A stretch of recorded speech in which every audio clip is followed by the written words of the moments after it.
Halo, selamat siang semuanya. Perkenalkan, kami dari kelompok 6 yang beranggotakan dengan saya sendiri, yaitu Desi Purwanti.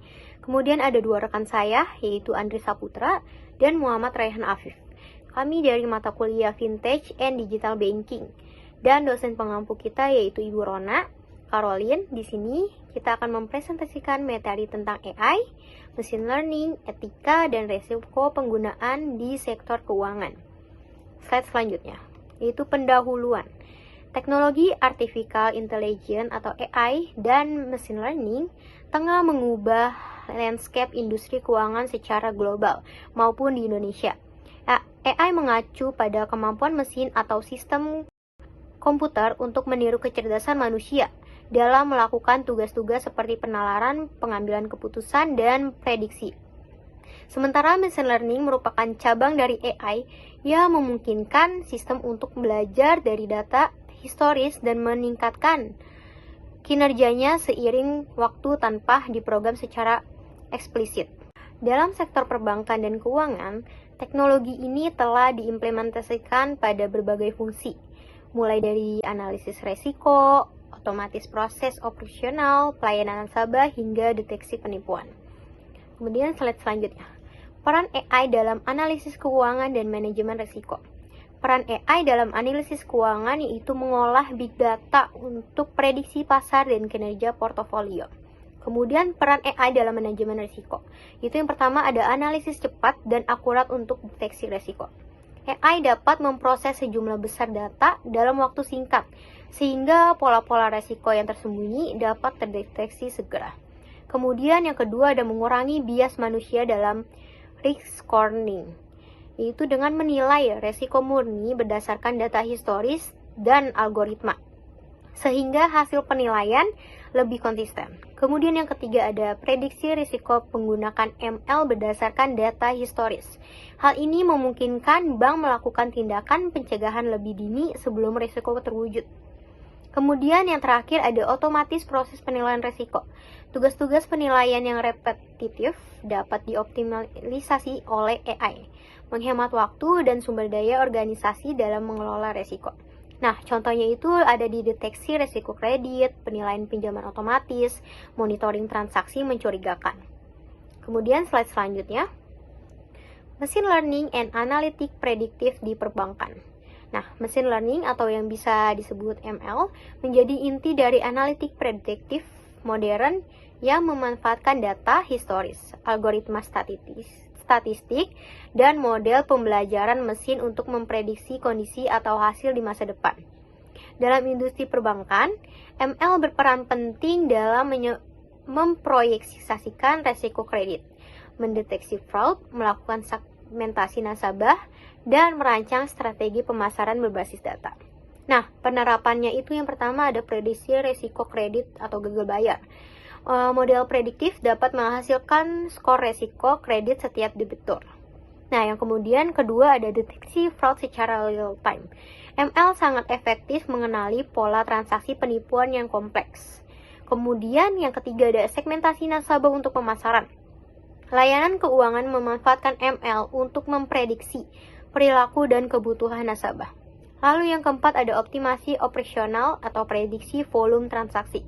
Nah, sehingga bank dapat menyesuaikan kapasitas layanan atau jumlah staf di jam-jam sibuk secara efektif. Contoh di Indonesia ada di credit scoring berbasis AI untuk populasi unbanked atau UMKM. Kemudian slide selanjutnya akan dilanjutkan dengan rekan saya yang bernama Afif. Oke, baik Desi, selanjutnya saya akan mempresentasikan AI dalam layanan pelanggan di sektor keuangan. Salah satu implementasi AI yang paling dirasakan oleh masyarakat adalah pada layanan pelanggan atau customer service perbankan, khususnya melalui penggunaan chatbot atau virtual assistant. Chatbot berbasis AI memungkinkan bank memberikan layanan informasi dan transaksi dasar kepada nasabah secara otomatis, cepat, dan tersedia 24/7 dibandingkan layanan konvensional via teller atau call center. Chatbot dapat merespon pertanyaan nasabah secara instan dan konsisten kapan saja tanpa terbatas jam operasional. Beberapa bank besar di Indonesia telah sukses mengimplementasikan chatbot AI sebagai bagian dari layanan digital mereka. Yang pertama ada Vira, Bank BCA. Virtual Assistant BCA atau disebut Vira merupakan chatbot yang dirancang untuk membantu nasabah memperoleh informasi perbankan dan melakukan transaksi sederhana secara digital. Vira dapat memberikan info produk, lokasi ATM atau cabang, mengecek saldo rekening, hingga memfasilitasi transaksi seperti transfer dana dan pembayaran tagihan. Yang kedua ada Sabrina dari Bank BRI. Bank Rakyat Indonesia tak ketinggalan memperkenalkan chatbot bernama Sabrina.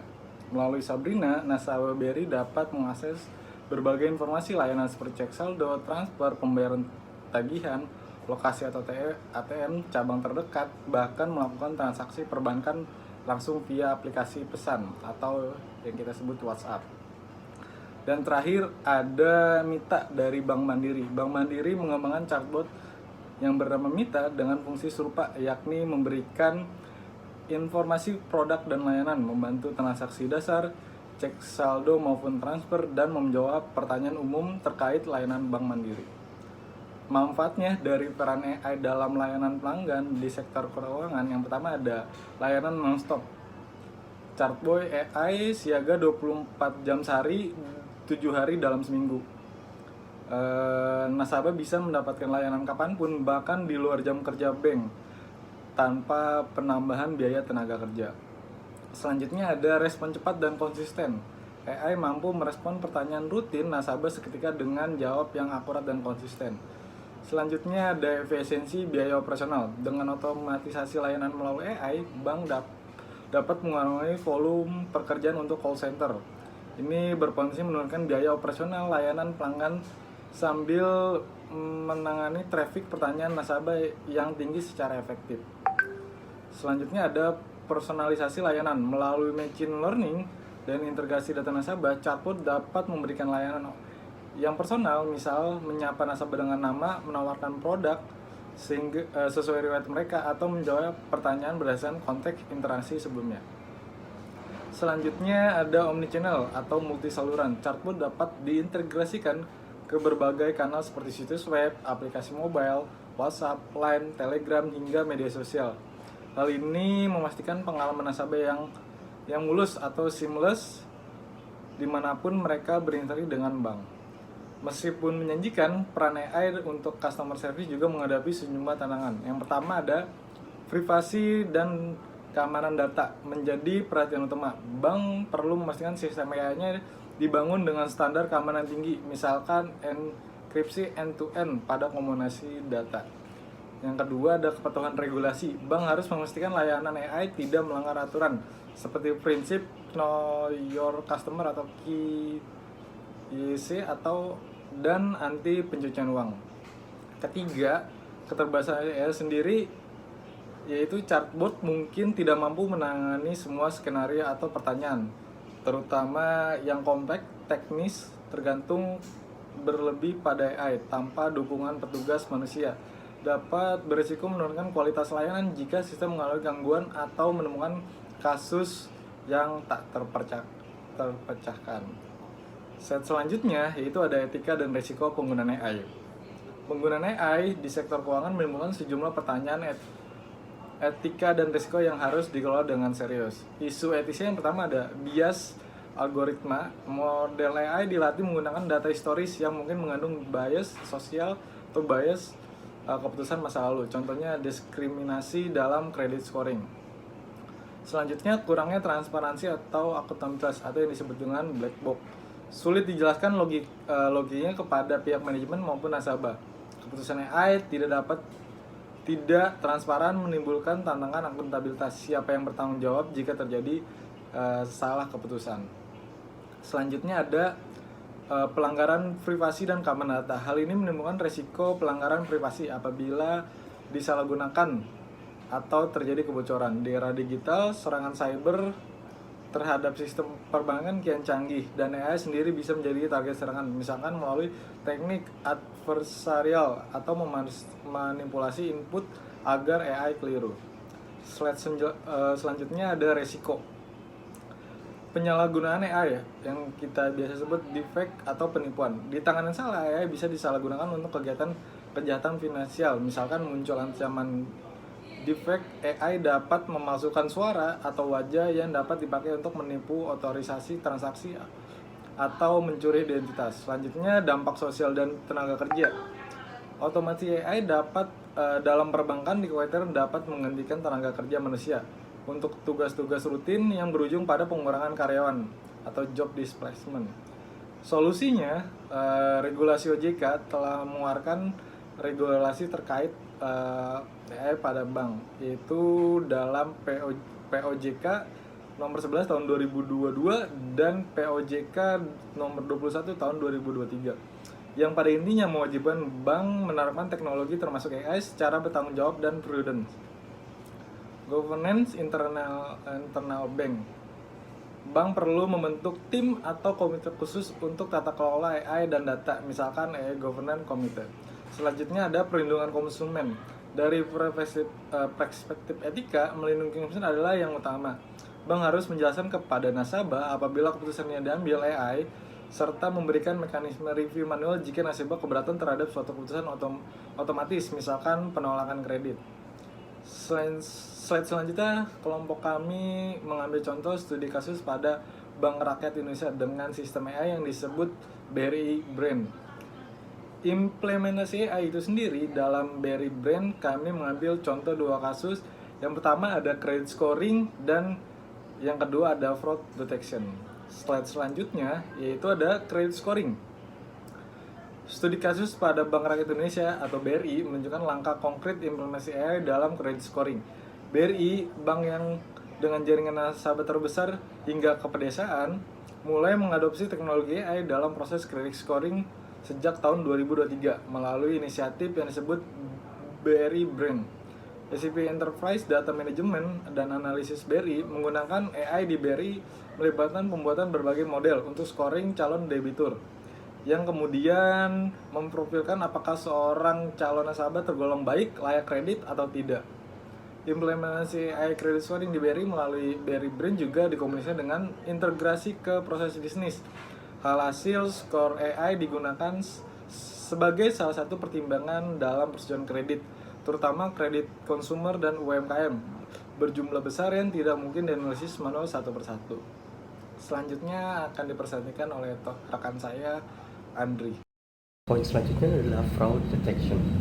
Implementasi AI dalam fraud detection memungkinkan deteksi transaksi mencurigakan secara real time menggunakan machine learning yang belajar dari data historis perilaku pengguna. Pada kasus Bank Rakyat Indonesia, AI tidak hanya dipakai untuk scoring kredit, tetapi juga untuk sistem anti-fraud dan analisis resiko yang terintegrasi. BRI membangun sistem AI yang mampu mengidentifikasi pola mencurigakan dengan memanfaatkan big data dari berbagai sumber secara real time. Dari pembahasan yang telah disampaikan, dapat kita simpulkan bahwa AI dan machine learning berperan penting dalam mentransformasi sektor keuangan modern dengan meningkatkan efisiensi analisis keuangan, manajemen risiko, dan layanan pengguna. AI memungkinkan pemrosesan big data secara cepat untuk mendeteksi risiko dan mempercepat mitigasi. Sementara machine learning mendukung prediksi kredit macet, deteksi fraud secara real time, dan personalisasi layanan melalui chatbot 24/7 seperti Sabrina dari BRI. Namun, tantangan etika seperti bias algoritma, kurangnya transparansi, ancaman privasi data, dan risiko deepfake menuntut pengelolaan risiko yang matang. Studi kasus dari BRI Brain di BRI menunjukkan AI meningkatkan akurasi kredit scoring dan keamanan transaksi, mendukung inklusi keuangan tanpa mengesampingkan pengawasan manusia. Regulasi OJK menegaskan pentingnya penerapan AI yang bertanggung jawab, adil, dan transparan untuk menjaga kepercayaan nasabah dan stabilitas keuangan. Selanjutnya adalah bagian saran. Berdasarkan keseluruhan pembahasan, bank harus memperkuat tata kelola AI dengan membentuk komite khusus dan mematuhi regulasi OJK serta UU PDP 2022.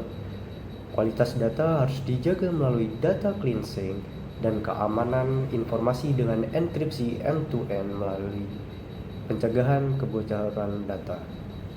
Pendekatan human-centered AI perlu diterapkan dengan melibatkan pengawasan manusia pada keputusan krusial seperti credit scoring serta melatih karyawan untuk bekerja bersama AI. Transparansi kepada nasabah tentang penggunaan AI, termasuk mekanisme banding, akan meningkatkan kepercayaan pengguna. Bank juga tetap harus berinovasi melalui kolaborasi dengan fintech dan mengedukasi masyarakat serta SDM tentang manfaat dan risiko AI, sehingga menciptakan ekosistem keuangan yang modern, etis, dan resilient.